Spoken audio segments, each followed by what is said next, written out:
I were to ask you what is the first episode of The Simpsons, many of you would say Simpsons Roasting on an Open Fire, since it was the first episode to air on December 17th, 1989. But what if I told you that was wrong? Before that episode ever premiered, there was a different first episode of The Simpsons. One so bad it nearly got the show canceled before it ever premiered, with Matt Groening later describing it as the show that nearly killed The Simpsons. And as a result, the episode has been largely lost to time. In today's video, I want to tell the story of the hellish production behind the first episode of The Simpsons, and how it almost prevented The Simpsons from ever making it to air.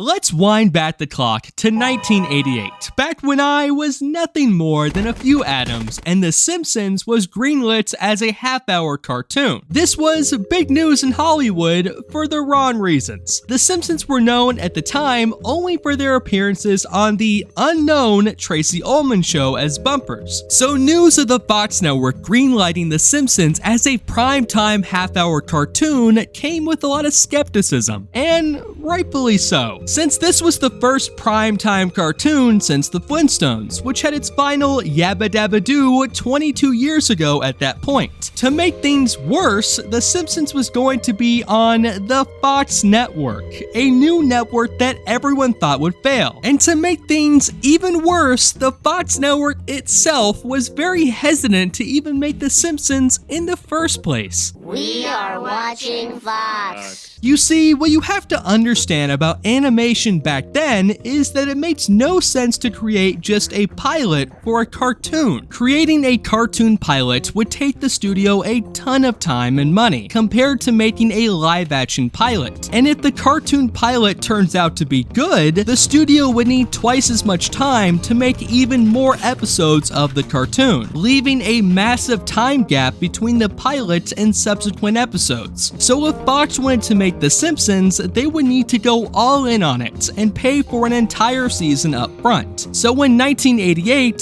Fox would pay $13 million to make The Simpsons without seeing a single frame of animation. Fox would also make a deal with legendary producer James L. Brooks not to intervene in the creative process during production. And with that, work on The Simpsons would officially begin. Legendary TV producer Sam Simon would be in charge of assembling a team of writers to begin working on the first season of The Simpsons. The team he assembled included John Vitti, Al Jean, Mike Reiss, John Swartzwelder, George Meyer, Wallace Wolodarski, Jay Coogan, and Jeff Martin. This pristine, intelligent, Avengers-level writing team would be thrown into a small trailer on the Fox studio lot and would start working on the first 13 episodes of The Simpsons. This unique bunch of writers really had no knowledge of how to write a sitcom. Many came from various random parts of the entertainment industry. The only two writers who actually had any experience writing on a sitcom were Mike Reiss and Al Jean, who would pen the episodes There's No Disgrace Like Home, Moaning Lisa, and The Telltale Head. As work went on, Mike Reiss would ask the trailer full of writers, "How long do you think the show will actually last?" Everyone in the trailer would echo the same answer: 6 weeks. Everyone but Sam Simon, who would say, "I think it will last 13 weeks, but don't worry, no one will ever see it. It won't hurt your career." With the mentality that no one on this planet or any other planet will watch The Simpsons, the writers would shift gears in their writing process. Instead of writing a show that appeals to general audiences, the writers would instead write a show that they would want to watch on TV. The main rule for all the writers was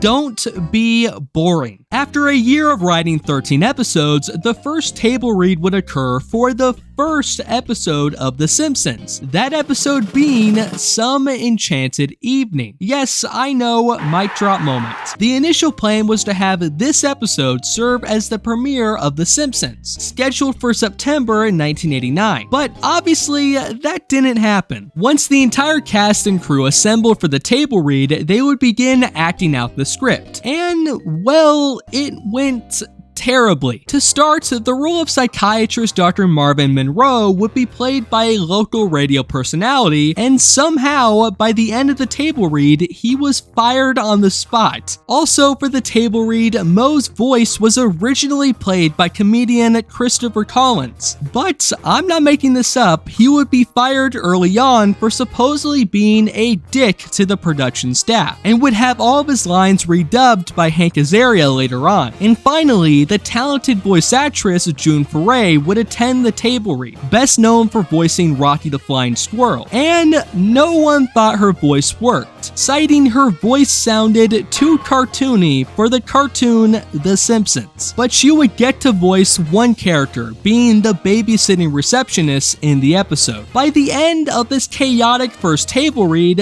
one fact was apparent: the table read felt flat. The future of The Simpsons looked very bad after that table read, and boy golly, things were about to get much worse. On the animation side of production, animation would be headed by a studio many 90s Nickelodeon fans would know about, called Classic Kupo. This animation studio was responsible for creating the characters, storyboards, and background layouts for The Simpsons. However, early on, there was a massive issue with the show. There was a billion animation questions that needed to be answered, like how cartoony will The Simpsons be? What do other characters look like? And how depressed should Moe be? And this was only a few out of a billion unanswered animation questions. All these questions had to be answered and then somehow animated by a staff of people that didn't know how to make a cartoon in Matt Groening style. This created a much bigger headache for Classic Kupo since everything had to be made from scratch, and many of these visual choices had to be redrawn dozens of times before everyone was satisfied, making this team of 10 animators heavily overworked, but also the pioneers of The Simpsons visual animation style going forward. But the stress doesn't stop there. To save money on animation, the rest of the animation would be outsourced to a South Korean animation studio called ACOM. ACOM would be in charge of finishing the animation by in-betweening fancy pants animation talk for animating between two key frames, coloring, and filming the final animation cells, creating a completed episode. This was a major issue since once the animation work was sent from Classic Kupo to ACOM for completion, it would take a couple of months before anyone would see the final product, meaning there would be a massive wait before they got an episode back, and no way to know how the final animation would look. But with Classic Kupo finishing their work on the first episode, Some Enchanted Evening, they would send it to ACOM to begin the finalized animation process, with everyone praying to Jeebus that the final product would look good, or that it won't accidentally be sent to that other Korea. After several months of waiting, ACOM would finally send back the finalized animated version of Some Enchanted Evening. When the episode arrived from ACOM, almost everyone on The Simpsons crew was eager to lay their tired, bloodshot eyes on it. They all wanted to see the final product of the show they had worked so hard to make. So a bunch of people on The Simpsons crew would squeeze into a conference room to watch a private viewing of the first complete episode of The Simpsons. They would load the film, take their seats, and press play. And this is what they saw.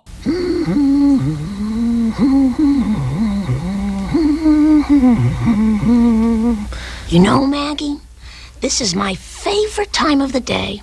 Just you and me making a hearty breakfast for the rest of the family. This is most likely what that entire room of people saw when they played the tape. And as you can see, it looks weird. Like, really weird. Like, look at that thing, man. Look at it. Throughout the pilots, the characters look like they are made of rubber, which causes them to stretch their limbs in unrealistic ways. Also, almost all the characters look drastically off-model and looked like Simpsons bootleg toys. Like, just look at this shot of Homer coming down the stairs. Who is this? Characters would also gain and lose weight throughout scenes, doors would swing open and close with exaggerated force, lips would stretch away from faces, And, well, the main thing you need to know is that the entire unique animation style they wanted to create was completely gone. The goal with this animation was to set it apart from other animated styles like Disney and Warner Bros. Animation, but somehow it ended up looking like those styles, but worse. And to add insult to injury, a few animators decided to add a scene without notifying anyone. In the later revised, aired version of this episode, Bart and Lisa are forced to watch The Happy Little Elves, which in the episode is a nice, wholesome cartoon. But supposedly in the pilot, a few animators changed it to become a gory mess with a bear cub drinking blood out of an elf's neck. We don't have any footage of it, but it did happen. You can sort of point it out. I think that one's pretty much the same. Well, in the original version of the show, somebody rips the head off of one of the elves and drinks blood out of his neck. I can't remember that. I don't know if that's actually become now a legend. No, it's there? It's in there. And finally, outside of the animation, the writing for the episode was all over the place, with many scenes not sticking the landing and the jokes not getting any laughs. Sufficient to say, the pilot was a disaster. Needless to say, after all the hard work from writing, producing, and animating The Simpsons, it sucked. And everyone sadly knew it. Once the pilot was finished, the entire room fell silent. No one knew what to even say. The silence would be broken by longtime executive producer James L. Brooks, who would say out loud, "This is shit."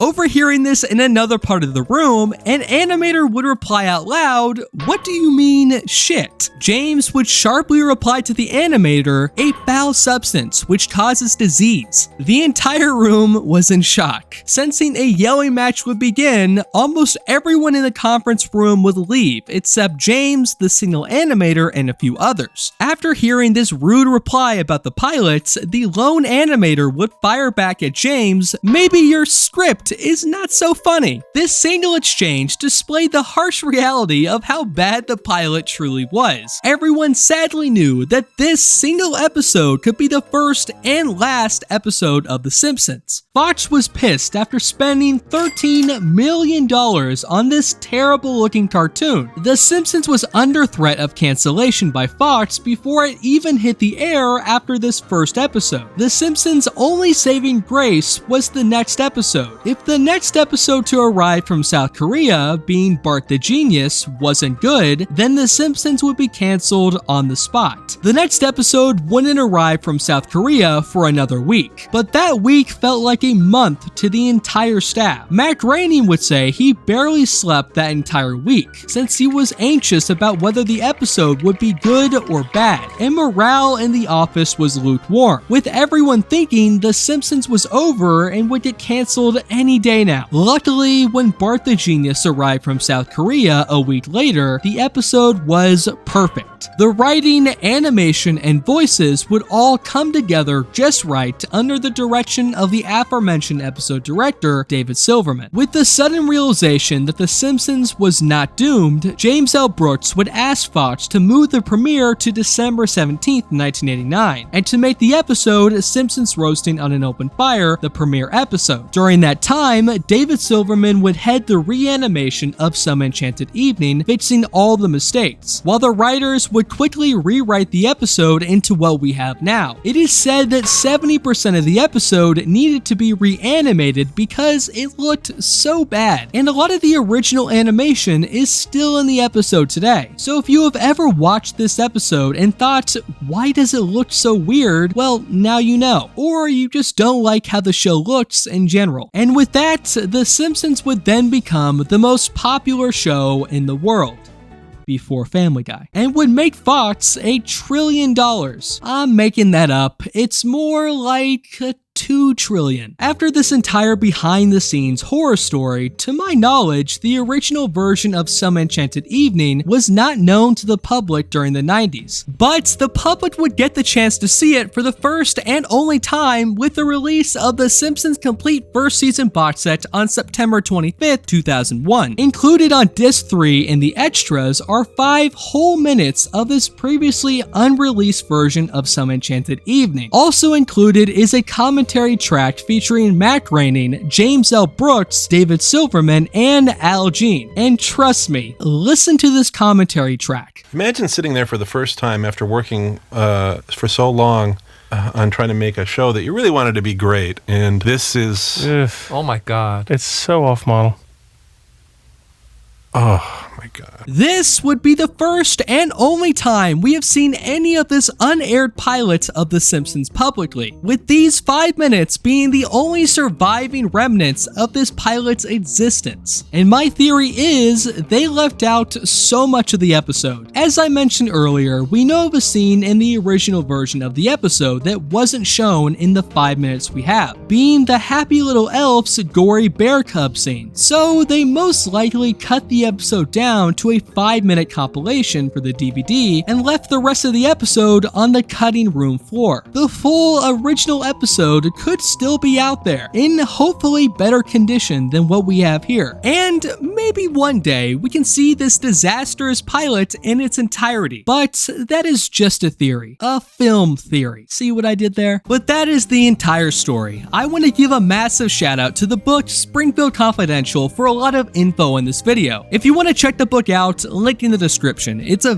very, very interesting read. Also, sorry about this upload taking so long. I have been busy with playing the game of life recently and didn't have any time to make a new video in January. And I should have another video out by March, but we'll see. But anyhow, if you enjoyed this video and like hearing me ramble on about The Simpsons, subscribe for more Simpsons videos. And if I got anything wrong, which knowing my brain, I probably did, let me know in the comments below. But, yeah, bye.